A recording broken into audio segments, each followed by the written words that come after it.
Welcome to the Wealthy Speaker Podcast, brought to you by the Wealthy Speaker School. This is the podcast dedicated to people who want to speak more as a way to build their income and grow their business.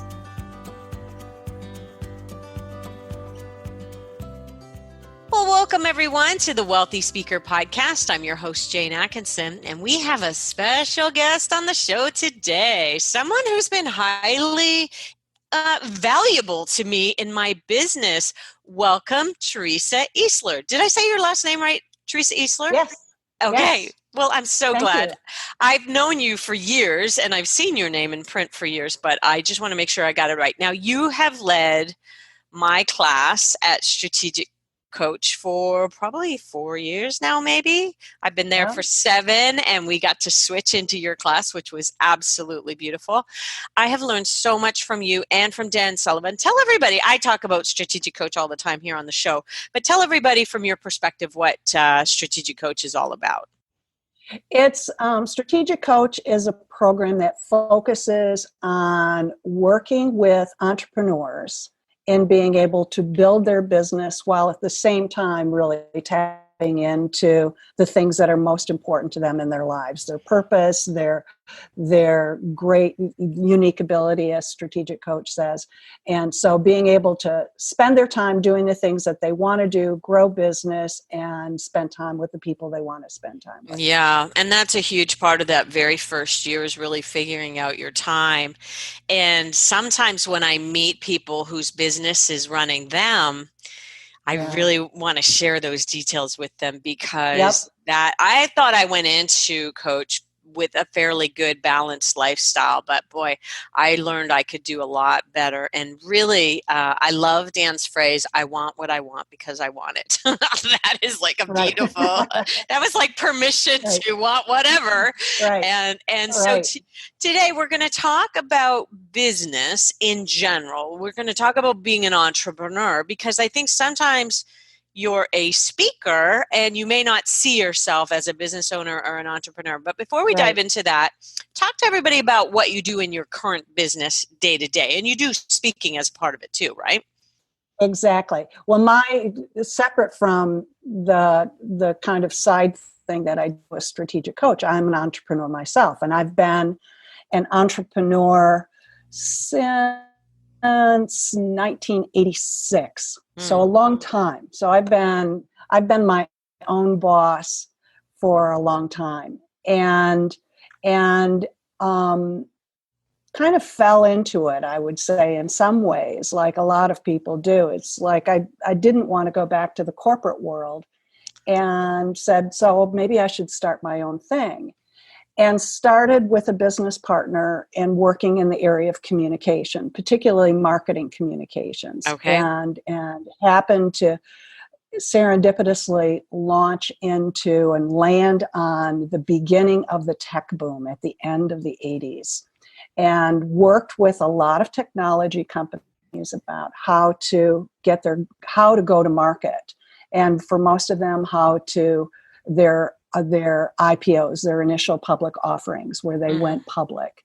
And then that grew into training and working with the executives and the tech teams and the salespeople about how to deliver that message to their customers or to the public and investors, to a wide group of audiences. So that business has really been the focus of what I do to this day, is working with organizations. What's that message to the market, and working with those individuals who are delivering that message to the market. And story has probably become just more and more and more and more prevalent in your work today, because now your goal is to really help people tell the story so that people can connect to the brand in some way. I mean, for a technology, that's got to be tricky, right? Right. You know, it's a funny thing. I just had this conversation with a man who has a large family-owned business in the plumbing industry. And he said, you know what is it about, there are certain business books that just really grab you and certain ones that take a really heavy slog. He said, what is it? And I said, I'll tell you exactly what it is. The ones you're interested in are the ones that are telling stories. The Mm-hmm. ones that don't keep your attention are the ones that don't. And Yeah. it's a simple rule of thumb. You Yeah. know, if I've there's a story, people will pay attention. Yeah, I've told several people to go, they put a lot of pressure on themselves to write this big book. And Right. really, and I hope this isn't offensive in any way to Joe Calloway, but he wrote this great book called Becoming a Category of One. And it's not like this big, thick novel. It's actually a series of stories and lessons. And it's a really great example of how to do that. So that's lesson Yes. number one from today's There you mistakes go. that entrepreneurs make. Okay, so we know that you're coming at this from, you're a consultant, you do speaking. Talk about all the different revenue streams that you have under your umbrella.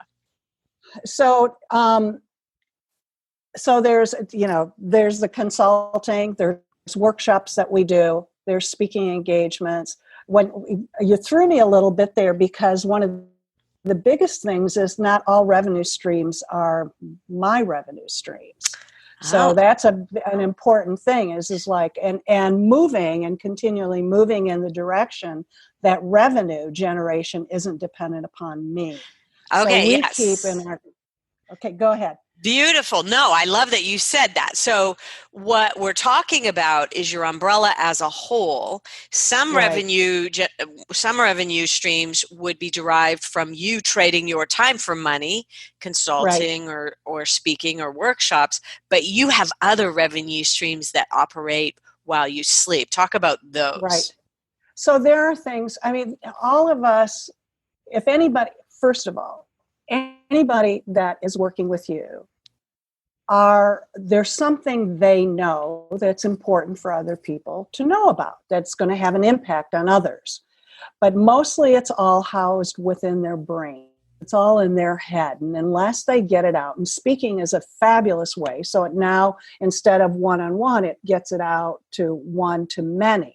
Mm-hmm. But if they, so that starts generating a higher multiple of revenue.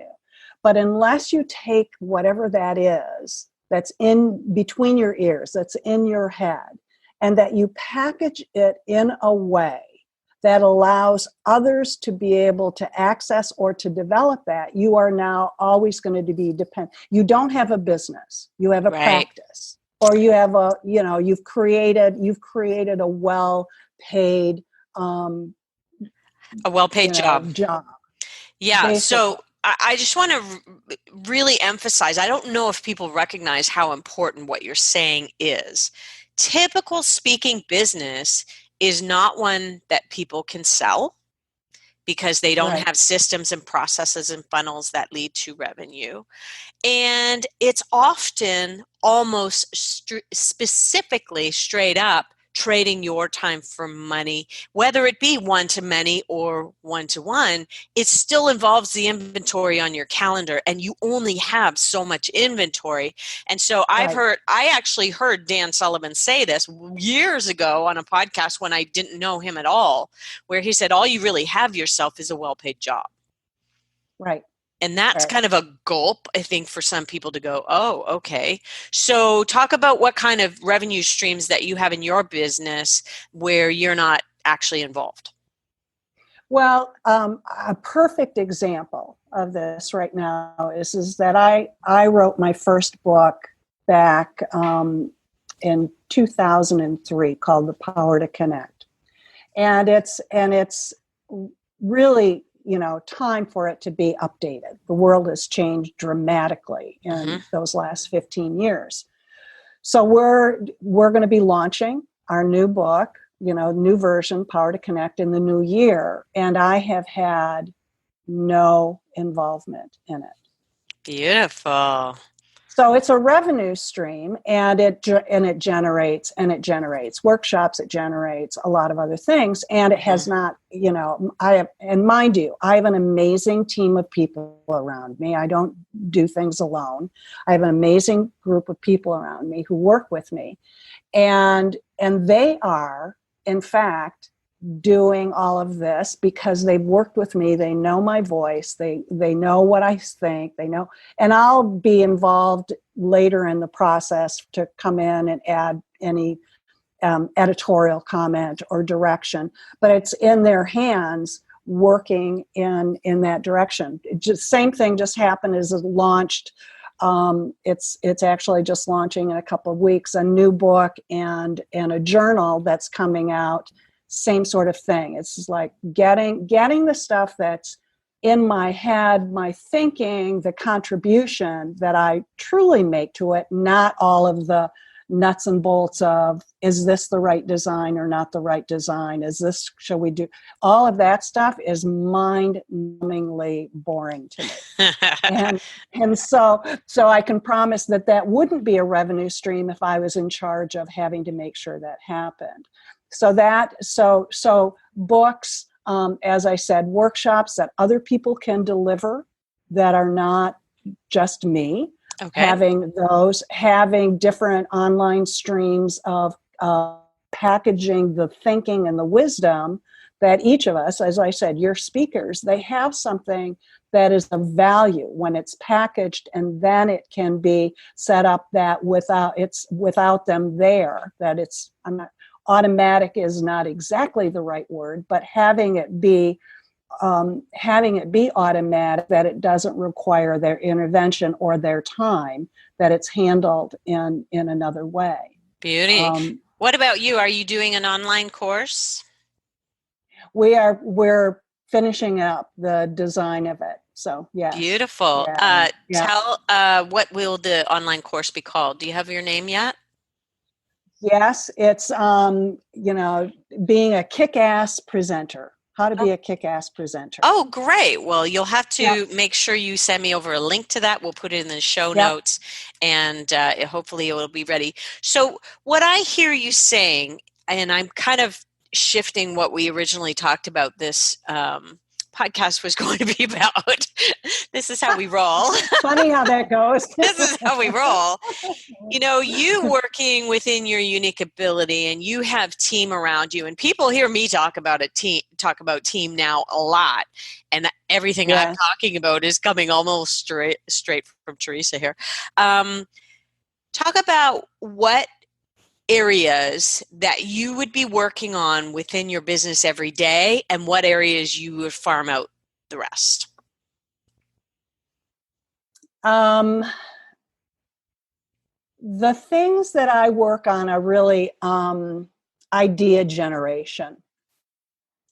So that doesn't mean that I just sit down and go, okay, so Teresa, from 9 to 11 o'clock this morning, you're going to come up with some new ideas. It doesn't quite work that way. Right. But it's like having the freedom of thinking that I'm not, that I don't have to sit down and go, oh, okay, now I have to work through this particular thing right now.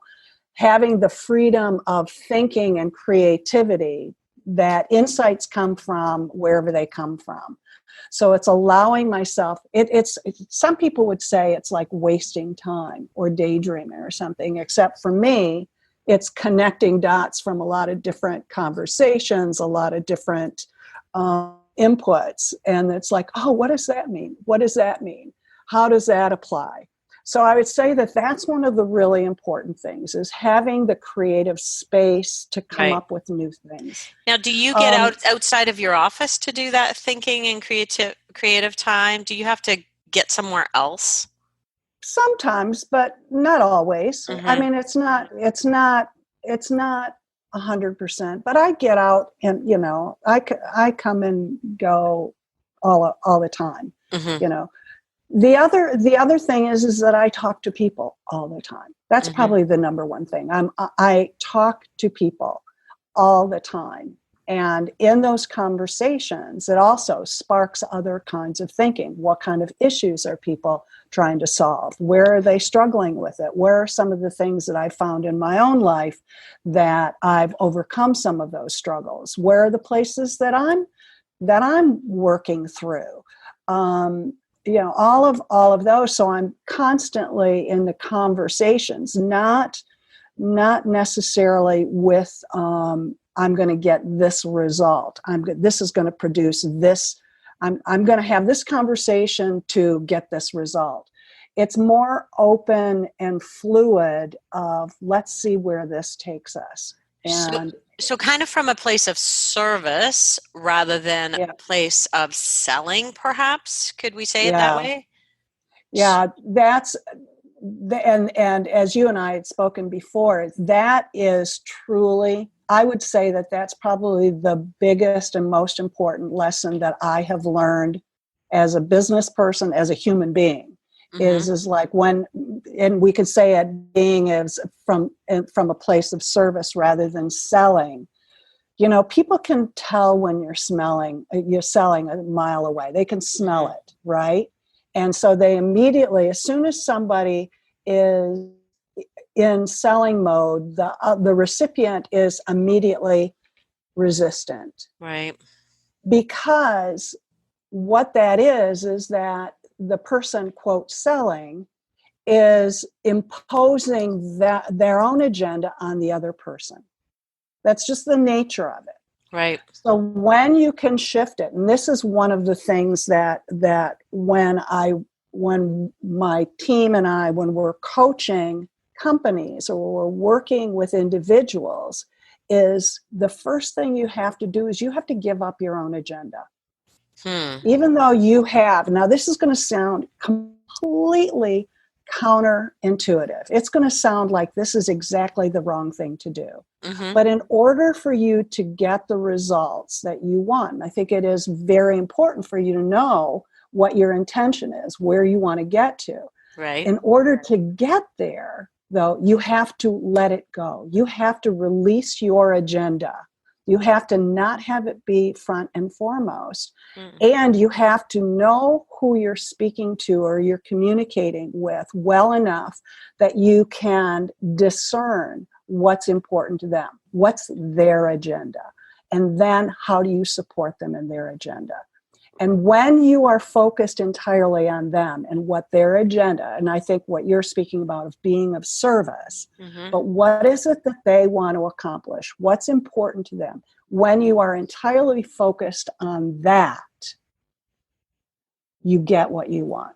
And there are some great people in our industry who have talked about, coming at this space from servant leadership and various places. And I think that this is all, coming back to that.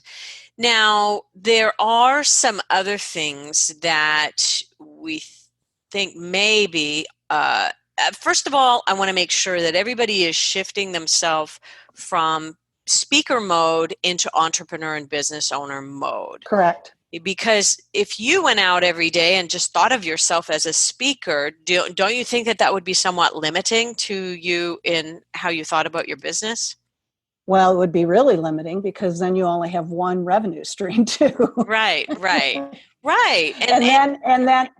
And then while you can make a great living speaking, it's to me it's a conduit to a lot of other things. Right. It gives you a venue that allows you to do many, many other things.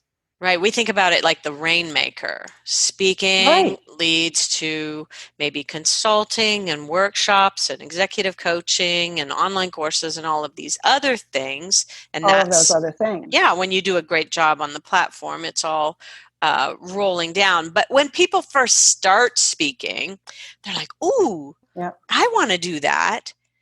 Then they move all in and they realize that, or very early on, I think that the craft of actually being on the platform is just one small part of it. Then there's a whole business that has to occur on the back end, and that's where our Wealthy Speaker School comes in. We try to teach them the step by step, and On how to do that. on how to do that. And where you come into play is on the communication of the message. Do I have that right? Yep. Yep. And also as the speaker too. It's like, how are you doing as a speaker? Right. And one of the things that is a common mistake, not only as a speaker, but as a business person also, wearing both of those hats, is that we spend most of our time becoming subject matter experts. We know our stuff really, really well. And we know it, and we know all of the techniques. We know all of the right things to do. We know make sure you follow this kind of a regimen or routine, whatever it is. And we focus on that. Important things, very important things. So I'm not discounting it. What gets missed is the other part of the equation. I call that the doingness piece of it. What gets missed is the piece of it that is, who are you being when you're interacting with people?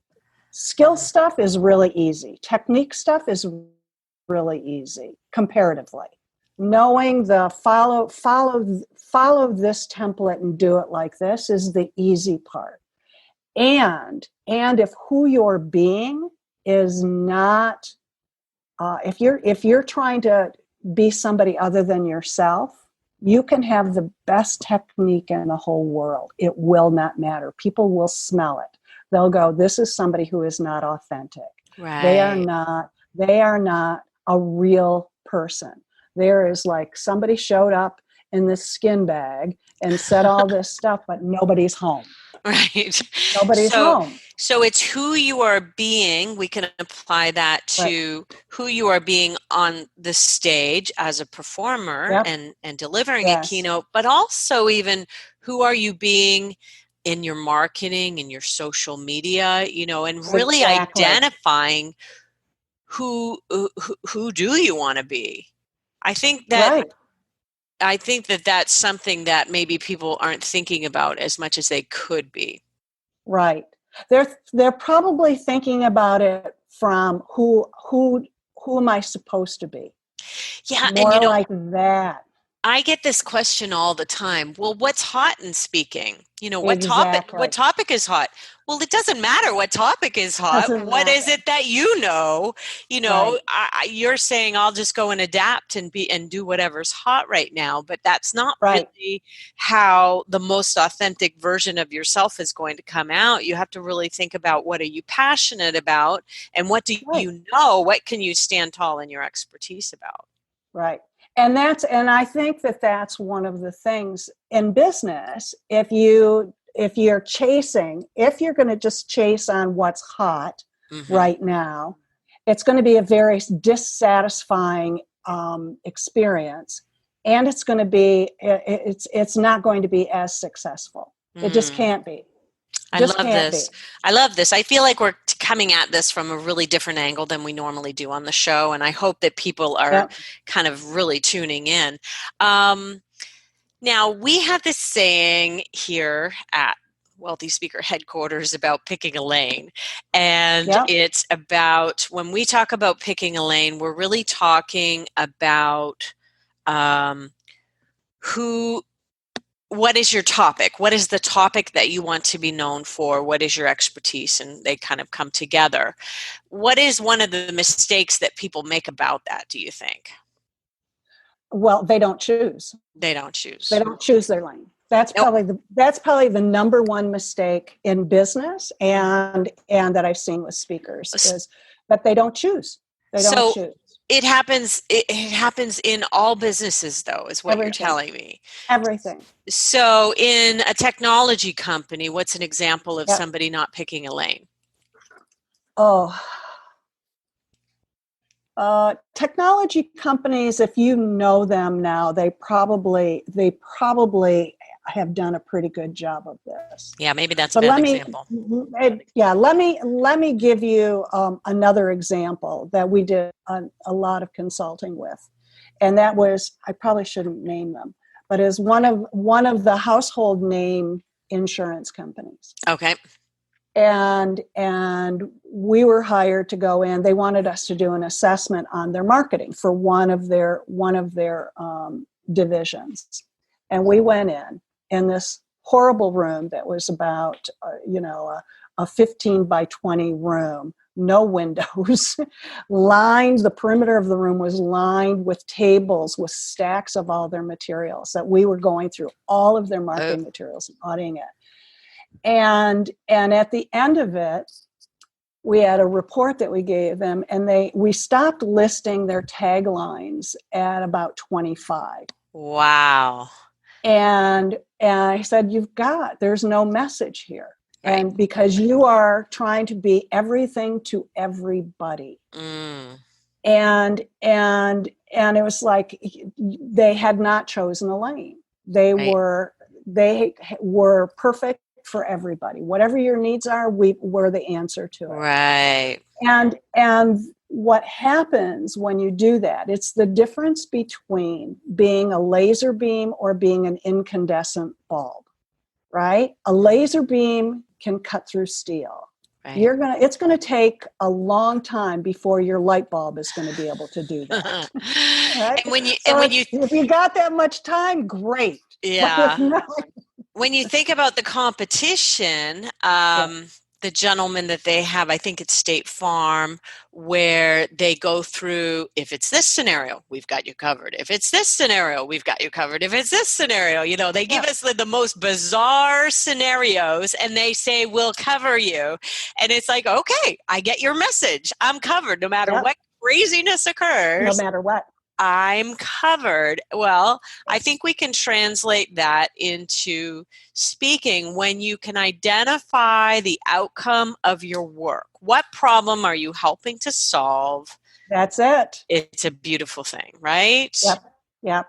And that is back to what I was saying before. When you can give up your agenda for their agenda, because their agenda is, I have a problem to solve. Mm-hmm. They always have a problem to solve. Sure. And that's it. What am I trying to figure out? And if you can focus on that instead of, let me sell you a something, I've got this great, course, idea, book, whatever it is, if you can set that aside and focus on what it is that they're trying to solve. Right. Then what happens is like, wow, you understand me. You cannot understand everybody in the world. You just can't. So pick a lane, as you said, pick your lane and know them better than anybody else, any place. Beautiful. Know everything, know it better than they know themselves. Because that's what they're looking for. Somebody solve my problems for me. Tell me how to solve it. And if you understand it better than they do, and you can give them really great insights about it and courses of action, then it's about them. It's not about you. Right. It's nuanced, it's a little twist, but it's that little twist is all the difference in the world. All the difference in the world. One of the things, because I see you speak once a quarter in front of our class, and one of the things that you do really well is you do make it about us, not yourself. And you do draw from your own personal life and stories, but it's not the Teresa Show. It's really about what's going on with you guys. And I think when you can translate that idea of it's not about you, it's about them, onto the platform, that is also very powerful. And you've often given us examples of people that you've coached in our class, maybe people that are in the class now, maybe people that have been in the class before, 20 years ago. You go back a long ways. And I think that that's really, really rich. We talk about it in our terms of making the audience the hero of your stories. And you're really good at making other people the hero of your stories. Talk about Yeah, that a little thank you. bit. You've got some really great client stories and things that, people who have gone, you've got a lot of people in your world who have gone on to do some pretty amazing things. Yeah, I've been very fortunate in that regard, no question about it. Yeah. I would say, well, I think as we started out of being a good storyteller, that's an important part of it. And Right. understanding that that's, um, and when we coach individuals or when we coach companies and say, here's, you want to be able to persuade others, you want to influence them or inspire them, they are not going to be inspired by your information. Your information is never going to win the day. Right. But what they will remember is they're going to remember, as long as it's relevant to them. Hmm. This is the important part. They will remember your stories. They will remember you sharing your personal experience. They will remember all of those things. So if there's information, an idea, a thought that you want them to walk away with, make sure you attach it to your a story, telling about somebody else, illustrating your examples from your own life, whatever it is, and and making sure that it's relevant to them. So if it's Right. just you talking about yourself, that's a whole different game. Go and do that with your friends. Mm. But if it's there with the intention that this is going to better somebody else's life, this is going to improve some aspect of their life, make it about them, and draw upon what you know. You've got to draw upon what you know. Your experiences are the greatest assets that you have. So bringing that in and formulating so that it is about them. You're using it as an illustration, not pay attention to me because I'm amazing. No, it's like pay attention to this because it could be useful to you. Beautiful. Beautiful. Teresa Easler, you have given us a lot of food for thought today. Now, I know we started out kind of thinking about this podcast as being one track. I don't know what we're going to call it. Well, hopefully, we'll name it aptly, but who knows? Maybe leveraging yourself as an entrepreneur or something like that. Anyway, you'll find out when you see this podcast. The people who are Like, listening, of oh, course, they that already sounds know. like an interesting. That sounds like an interesting podcast. Oh wait, that was with me. Yeah, you'll be like, yeah, that was the title of ours. Thank you so much for doing the great work that you Oh, do and inspiring so many entrepreneurs. And I just absolutely love being in your midst. You're my business shiro, and I love following what you're doing. And thank you for inspiring me personally. oh, my pleasure. It is absolutely my delight. All right, now One of my great things to do. now, tell us for the show notes. Monica can put your if people want to get in touch with you, where should they go? Because you might have a course and a book ready by the time this airs.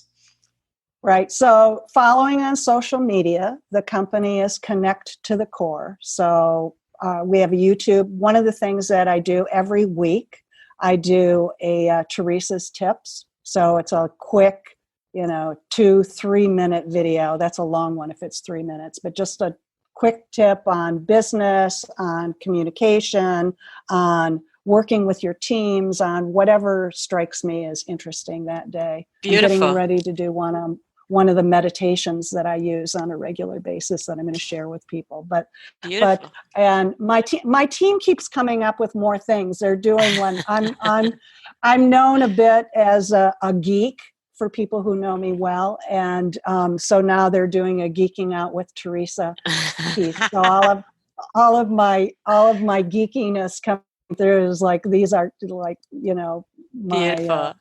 librarian thing. But social media, Connect to the Core, Okay, Facebook, great. and Website? then if they website, connecttothecore.com. Okay, perfect. All right, and we'll make sure that when you have your course and book ready, let us know, and we'll put those in the Will do. show notes. Thank you so much for being with Thank us you. today, Teresa. My And pleasure. for those of you listening in, if you're out on iTunes or Google Play. Make sure that you leave us a rating or a review. Let us know you're listening. Let us know you're enjoying the Wealthy Speaker Show. And with that, we will say, see you soon, Wealthy Speakers. Bye for now, everyone. Hey, thanks for listening. If you've enjoyed our show, you'll want to come and visit us at the Wealthy Speaker School, where we provide a proven roadmap for building your dream business. Go to wealthyspeakerschool.com. And for show notes for today's podcast, head on over to speakerlauncher.com and click on podcast. I'll see you soon, Wealthy Speakers.